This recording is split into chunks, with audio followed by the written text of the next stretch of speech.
El olor agrio de la cal y el vinagre le cortaba las fosas nasales como cuchillos invisibles, mientras dedos temblorosos aplicaban otra capa de la pasta venenosa sobre una piel que ya no era piel, sino una máscara grotesca de llagas purulentas y carne en descomposición.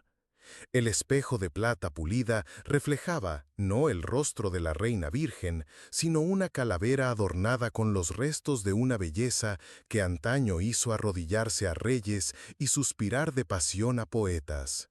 Las manos, antes delicadas como pétalos de rosa, ahora temblaban incontrolablemente. No de miedo, jamás de miedo, sino del veneno que ella misma eligió ingerir día tras día, año tras año, en una danza macabra entre vanidad y agonía. El salón real, con sus tapices dorados y ventanas que filtraban la luz otoñal de 1603, solo ecoaba su respiración jadeante y el tintineo metálico de las joyas que pesaban sobre su cuerpo esquelético. Incluso ante todo, su fe no vaciló. No la fe en Dios, sino la fe en su propia imagen, en el mito que había creado de sí misma, en la idea de que una reina podría ser eterna si solo parecía eterna. ¿Cómo llegó hasta aquí la hija ilegítima que se convirtió en la monarca más grande de Inglaterra? ¿Cómo la niña pelirroja que jugaba en los jardines de Hampton Court se transformó en esta figura espectral que acechaba los pasillos del Palacio de Richmond, negándose a admitir que su reino de carne y hueso tenía fecha de caducidad? La respuesta yace sepultada bajo capas de cal, colorete rojo y la terrible ironía de una vida dedicada a la preservación de su propia imagen, una imagen que, paradójicamente, estaba destruyendo su propio cuerpo. Isabel I Tudor nació una mañana de septiembre de 1533, cuando las hojas comenzaban a amarillar y el aire traía la promesa de cambios que sacudirían no solo Inglaterra, sino todo el mundo cristiano. Sus primeros llantos resonaron por los pasillos del palacio de Hampton Court como un presagio, no de alegría como esperaba Enrique VIII, sino de decepción. El rey deseaba un heredero varón, y el vientre de Ana Bolena le había dado solo una niña de ojos almendrados y cabellos que brillaban como fuego al sol. Desde el primer suspiro, Isabel cargaría el peso de no ser lo que se esperaba de ella, de ser simultáneamente demasiado y demasiado poco para un mundo que no sabía cómo lidiar con mujeres que osaban existir más allá de las expectativas masculinas. Los primeros años de su vida fueron pintados con los colores suaves de la inocencia, pero ya llevaban las sombras de lo que estaba por venir. Isabel corría por los jardines reales con vestidos de seda que susurraban contra sus piernitas infantiles, sus risas cristalinas resonando entre los rosales que su madre tanto amaba. El olor a lavanda y romero impregnaba sus ropas, y sus pequeñas manos se ensuciaban de tierra mientras ayudaba a los jardineros a plantar semillas que, como ella misma, crecerían en medio de la incertidumbre. En aquellos días dorados, antes de que el mundo se le cayera encima, Isabel era solo una niña curiosa que hacía 1000 preguntas a los tutores y dibujaba caballos en los márgenes de los libros de latín. Pero fue también durante ese período que Isabel comenzó a experimentar con sustancias más peligrosas en su búsqueda de la perfección estética. Los médicos de la corte habían comenzado a usar una nueva sustancia importada de Europa continental, un polvo blanco hecho a base de plomo que, cuando se mezclaba con vinagre, creaba una pasta que volvía la piel translúcidamente pálida, el ideal de belleza de la época. Isabel había observado cómo las damas más admiradas de la corte francesa usaban esta sustancia, cómo transformaba caras comunes en visiones etéreas que parecían esculpidas en mármol. La palidez extrema era asociada a la nobleza. Solo aquellos que no necesitaban trabajar bajo el sol podían ostentar una piel tan blanca como porcelana. La primera aplicación de la cal, como era llamado el cosmético a base de plomo, fue una revelación. Isabel observó en el espejo cómo su piel se había transformado en una superficie lisa y luminosa, como si hubiera sido tocada por la luna. Sus pecas, que siempre la incomodaron por recordarle su origen burgués a través del linaje materno, desaparecieron completamente bajo la máscara blanca. Sus labios, pintados con un rojo intenso hecho de mercurio y azufre, creaban un contraste dramático que hacía que sus dientes parecieran perlas y sus ojos almendrados brillaban como joyas. Por primera vez en años, Isabel se sintió verdaderamente poderosa. No solo intelectualmente, sino estéticamente invencible. Lo que Isabel no sabía, lo que nadie sabía en esa época, era que cada aplicación de la cal introducía cantidades letales de plomo en su torrente sanguíneo a través de los poros de la piel. El metal pesado comenzó a acumularse en sus órganos, interfiriendo con sus funciones neurológicas y causando daños irreversibles que solo se manifestarían décadas más tarde. Pero al principio, los únicos efectos eran positivos. Una piel impecablemente blanca que hacía suspirar de admiración a los embajadores y a los poetas comparar su rostro con diosas antiguas. La muerte de María I Tudor en noviembre de 1558 finalmente abrió las puertas del poder a Isabel, pero también intensificó su obsesión por la propia imagen. A los 25 años, ella se convirtió en reina de Inglaterra en una época en que las reinas consortes eran comunes, pero las reinas reinantes eran una anomalía peligrosa. Isabel sabía que su autoridad sería constantemente cuestionada, que cada decisión sería atribuida a su supuesta fragilidad femenina, que cada error sería usado como evidencia de que las mujeres no deberían gobernar. Su respuesta fue transformarse en una creación visual tan impresionante, en una presencia tan majestuosa que nadie osaría cuestionar su capacidad de liderazgo. La coronación de Isabel fue un espectáculo cuidadosamente orquestado de símbolos visuales. Ella apareció vestida con tejidos dorados que capturaban y reflejaban la luz de las velas, creando un efecto casi sobrenatural. Su rostro, cubierto con una capa aún más espesa de cal, parecía una máscara divina. Y sus cabellos pelirrojos fueron arreglados de forma a crear una corona natural que complementaba la corona de oro. Los espectadores relataron que ella parecía más una visión celestial que una mujer mortal, exactamente el efecto que Isabel buscaba. Pero el mantenimiento de esa imagen divina exigía sacrificios cada vez mayores.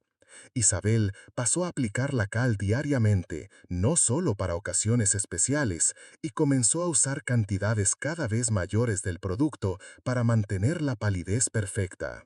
Sus aposentos privados se llenaron de frascos, potes e instrumentos para la aplicación de los cosméticos, transformándose en un laboratorio alquímico donde la vanidad y la química se encontraban en una danza mortal. El olor constante de plomo y vinagre impregnaba sus ropas y cabellos, pero Isabel había asociado ese olor al poder y a la belleza, volviéndose adicta no solo a la sustancia, sino al ritual de aplicación que la transformaba de mujer mortal en ícono inmortal. Los primeros signos de envenenamiento por plomo aparecieron sutilmente durante sus primeros años de reinado. Isabel comenzó a sufrir de dolores de cabeza frecuentes que ella atribuía a las presiones del gobierno. Sus manos desarrollaron un temblor casi imperceptible que ella conseguía controlar durante apariciones públicas a través de pura fuerza de voluntad. Su digestión se volvió irregular, alternando entre períodos de apetito voraz y semanas de náusea constante. Pero Isabel interpretaba esos síntomas como el precio natural del poder, como evidencia de que estaba sacrificándose por el bien de su reino. El aspecto más trágico de su deterioro físico era que ella lo interpretaba como prueba de su dedicación real. Su cuerpo era frágil, pero su alma ya era eterna, susurraban los cortesanos, creando una narrativa romántica sobre una reina que literalmente se consumía en servicio a Inglaterra. Isabel abrazó esa interpretación, transformando sus síntomas en una marca de nobleza espiritual. Cuando sus manos temblaban durante audiencias, ella las escondía en los pliegues de sus vestiduras bordadas. Cuando los dolores de cabeza se volvían insoportables, ella los interpretaba como visiones divinas que la orientaban en decisiones políticas importantes. La década de 1570 marcó el apogeo de su poder político y el inicio de su deterioro físico más acelerado. Isabel había consolidado su autoridad, derrotado conspiraciones católicas, establecido a Inglaterra como potencia naval y creado una era de florecimiento cultural que sería recordada como la era isabelina. Pero el éxito político solo intensificó su dependencia de los cosméticos, pues ahora ella tenía una reputación internacional que mantener. Embajadores de toda Europa venían a la corte inglesa parcialmente para negociar tratados, pero también para ser testigos de la legendaria belleza de la Reina Virgen. Isabel respondió a esas expectativas intensificando aún más su régimen de belleza. Comenzó a usar no solo cal en el rostro, sino también en los brazos, cuello y escote, creando un efecto de piel translúcida que se extendía por todo su cuerpo visible. Sus dientes, que estaban comenzando a oscurecerse debido al envenenamiento por plomo, fueron reemplazados por dientes artificiales hechos de marfil y plata. Sus cabellos, que estaban volviéndose quebradizos y comenzando a caer debido a la toxicidad de los metales, fueron complementados con pelucas elaboradas hechas con cabello humano importado de Francia. El proceso diario de transformación en Reina Virgen se convirtió en un ritual que consumía entre 4 y 6 horas.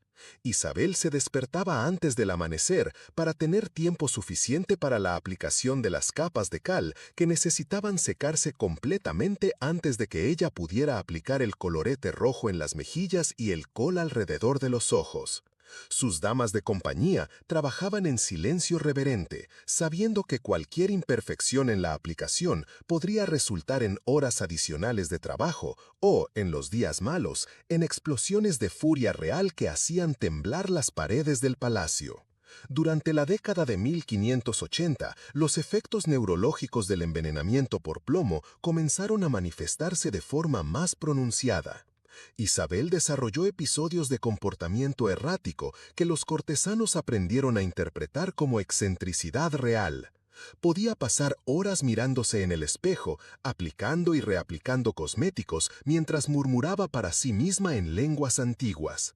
Sus explosiones de ira se hicieron más frecuentes e intensas, especialmente cuando alguien sugería que considerara reducir el uso de maquillaje o cuando los espejos revelaban imperfecciones que solo ella podía ver. Pero quizás el aspecto más trágico de su deterioro fuera cómo afectaba su capacidad para formar relaciones genuinas. Isabel se obsesionó con la idea de que la gente solo la amaba o respetaba por su apariencia y pasó a interpretar cualquier crítica o desacuerdo como evidencia de que ella no estaba lo suficientemente hermosa. Alejó a pretendientes genuinos porque temían que descubrieran su verdadera apariencia bajo el maquillaje y transformó sus amistades en relaciones performativas, donde ella estaba constantemente representando el papel de reina virgen perfecta, incapaz de relajarse o ser simplemente humana. La ejecución de María Estuardo, reina de Escocia, en 1587, marcó un punto de inflexión psicológico para Isabel. Había ordenado la muerte de su prima católica después de años de vacilación, y el peso de esa decisión se manifestó en una intensificación dramática de su obsesión con su propia mortalidad. Si ella podía ordenar la muerte de otra reina, eso significaba que ella misma era mortal y vulnerable. Isabel respondió a esa realización existencial aumentando aún más drásticamente el uso de cosméticos, como si pudiera crear una armadura química contra el paso del tiempo y la inevitabilidad de la muerte. Fue durante ese período que Isabel comenzó a desarrollar las prácticas más bizarras y autodestructivas de su reinado. Pasó a dormir con una fina capa de cal en el rostro, temiendo que incluso unas pocas horas sin maquillaje pudieran revelar signos de envejecimiento. Sus aposentos fueron forrados con espejos de todos los tamaños, creando un laberinto de reflejos donde podía monitorear constantemente su apariencia desde todos los ángulos. Contrató a artistas para pintar retratos idealizados de sí misma que serían distribuidos por toda Europa, pero luego se obsesionó con alterar los retratos siempre que notaba una imperfección en su apariencia. La década de 1590 trajo los primeros signos realmente alarmantes de deterioro físico. El temblor en sus manos se volvió imposible de esconder completamente, forzándola a usar guantes pesados incluso durante el verano. Su piel, bajo las capas de maquillaje, desarrolló lesiones y ulceraciones que se negaban a cicatrizar debido a la constante exposición al plomo. Su cabello natural había desaparecido prácticamente, obligándola a usar pelucas cada vez más elaboradas y pesadas que causaban dolores constantes. Más perturbador aún, comenzó a sufrir de episodios de confusión mental, donde perdía la noción del tiempo y del lugar, pasando horas aplicando maquillaje que ya había aplicado o buscando espejos que estaban justo frente a ella. Pero incluso ante el deterioro obvio, Isabel se negaba a admitir cualquier debilidad. Desarrolló un sistema complejo de señales con sus damas de compañía para comunicar sus necesidades sin hablar, permitiéndole mantener una fachada de control perfecto, incluso cuando su mente estaba confusa o su coordinación motora comprometida. Entrenó su voz para permanecer firme y autoritaria, incluso cuando su respiración era laboriosa, y aprendió a usar gestos dramáticos para disimular el temblor en sus manos. Los últimos años de su reinado fueron una obra maestra de ilusión teatral mantenida a través de pura fuerza de voluntad. Isabel, ahora con más de 60 años, necesitaba horas para prepararse para cualquier aparición pública, y sus damas de compañía se convirtieron en especialistas en una forma de arte macabra, el arte de hacer que una mujer moribunda pareciera una diosa inmortal. Desarrollaron técnicas para aplicar la cal de forma a esconder las lesiones e irregularidades de su piel, para posicionar las pelucas de modo a disimular la forma alterada de su cráneo debido al envenenamiento crónico, para usar ropas y joyas que distrajeran de la extrema delgadez de su cuerpo. Lo que más impresionaba a los observadores era cómo Isabel mantenía su actuación real incluso cuando estaba claramente sufriendo. Durante audiencias, conseguía mantener conversaciones complejas sobre política internacional mientras secretamente luchaba contra oleadas de náuseas y vértigo.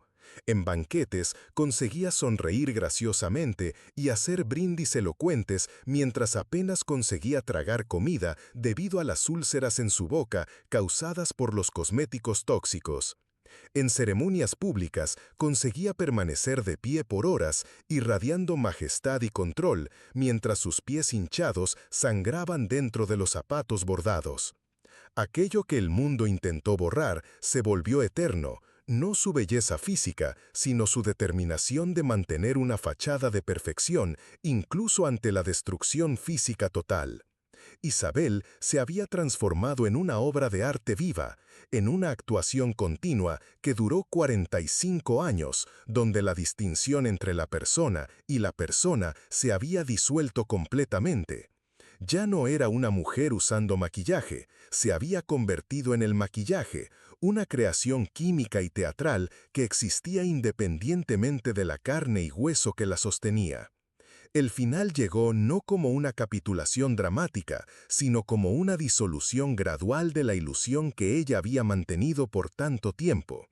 En marzo de 1603, Isabel finalmente admitió que no podía levantarse más de la cama, pero incluso entonces insistió en ser maquillada todos los días. Sus últimas semanas las pasó mirándose en un espejo de mano, aplicando capas cada vez más espesas de cal en un intento desesperado de esconder lo que ella veía como imperfecciones, pero que en realidad eran los signos visibles de décadas de envenenamiento autoinfligido. Cuando la muerte finalmente llegó, las damas de compañía que la prepararon para el entierro descubrieron algo que conmocionó incluso a aquellas que habían pasado décadas ayudándola a mantener su ilusión. Bajo las capas de maquillaje, Isabel se había vuelto prácticamente irreconocible. Su rostro era una masa de tejido cicatrizal y lesiones abiertas, su cabello había desaparecido completamente y su piel tenía la coloración grisácea característica del envenenamiento crónico por metales pesados. La mujer que había gobernado Inglaterra por casi medio siglo se había consumido literalmente en la búsqueda de la perfección estética. La ironía final de la historia de Isabel I Tudor es que consiguió exactamente lo que buscaba, pero de una forma que jamás podría haber imaginado. Ella quería ser recordada como eternamente bella, y lo fue, no porque su belleza física fuera preservada, sino porque creó una imagen tan poderosa, una actuación tan convincente, que esa versión idealizada de sí misma sustituyó completamente la realidad histórica.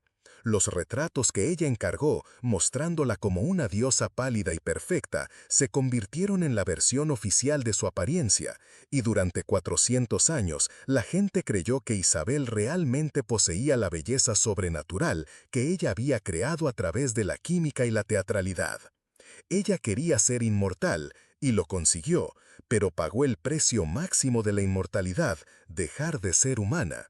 Isabel I Tudor se transformó en símbolo, en idea, en leyenda que trascendió su existencia física, precisamente porque sacrificó esa existencia física en el altar de la imagen. Se convirtió en la reina virgen eterna, no a pesar de su obsesión autodestructiva, sino por causa de ella. Su locura se transformó en mito, su envenenamiento en pureza, su deterioro en trascendencia. La lección más profunda de la tragedia de Isabel no está en juzgar sus elecciones, sino en comprender cómo una sociedad que valora la apariencia femenina por encima de la humanidad femenina puede transformar incluso a las mujeres más poderosas en víctimas de sus propios intentos de supervivencia.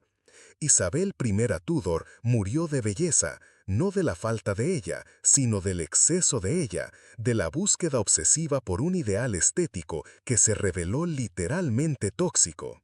Ella demostró que es posible vencer todas las batallas políticas y aún así perder la guerra contra las expectativas sociales sobre cómo una mujer debe lucir. Su legado permanece como una paradoja viva. Fue simultáneamente la mujer más poderosa de su época y la más esclava de su propia imagen.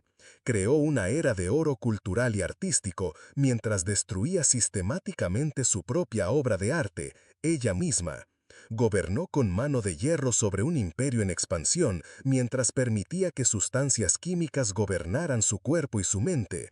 Se negó a someterse a cualquier hombre, pero se sometió completamente a la tiranía de sus propios espejos. Al final, Isabel I Tudor demostró que es posible trascender la mortalidad humana, pero solo al costo de abdicar de la humanidad. Se volvió eterna, pero como una idea, no como una persona. Consiguió la inmortalidad que buscaba, pero descubrió que la inmortalidad es indistinguible de la muerte cuando dejas de ser capaz de vivir. Su mayor victoria fue también su mayor derrota, y su mayor derrota fue también su mayor victoria.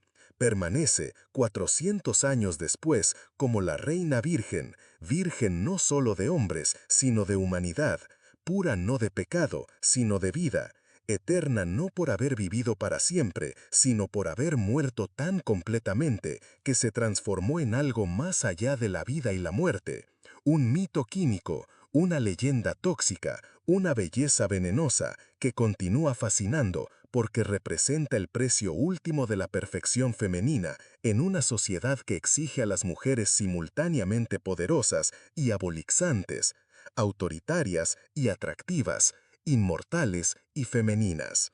La pregunta que debemos hacernos no es cómo murió Isabel I Tudor, sino cómo logró vivir tan tiempo, siendo literalmente su propia obra de arte más mortal.